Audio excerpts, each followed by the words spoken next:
Ama naming makapangyarihan sa lahat, sinasamba po kita sa lahat ng oras.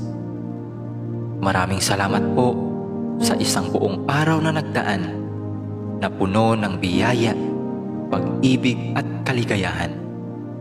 Salamat din po sa mga pagsubok at mumunting mga luha na dumating sa aking buhay, na alam ko pong siya po ninyong paalala sa akin na kayo po ay Diyos na buhay. Maraming salamat po sa pagbabantay sa akin at sa aking pamilya at mga kaibigan sa loob ng maghapong ito, at sa paggabay sa amin sa mga pagsubok na aming nakasalamuha.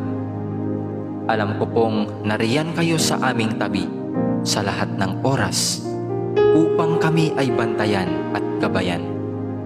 Nagpapasalamat din po ako sa mga aral na aking natutunan sa inyo sa buong maghapong nakalipas.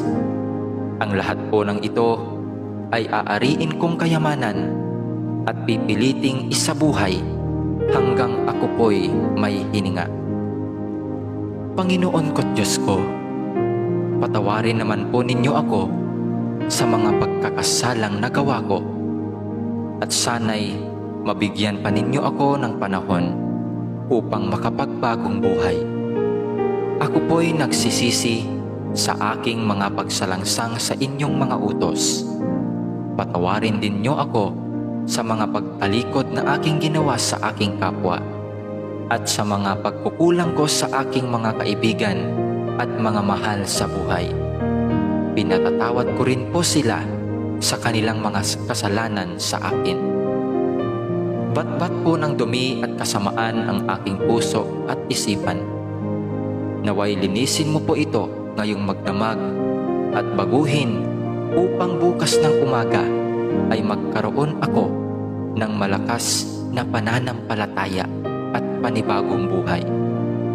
Paliwanagin mo ngayong gabi ang madilim kong isip at kalooban, upang sa kinabukasan ay maging ilaw din po ako sa aking mga kapwa na gagabay sa kanilang madilim na kalsadang tinatahak. Gabayan din ninyo kami sa magdamag na ito at iligtas sa anumang panganib. Alam ko pong alam na ninyo ang aming mga pangangailangan sa araw-araw. Hindi po kami humihingi ng labis sa aming mga pangangailangan.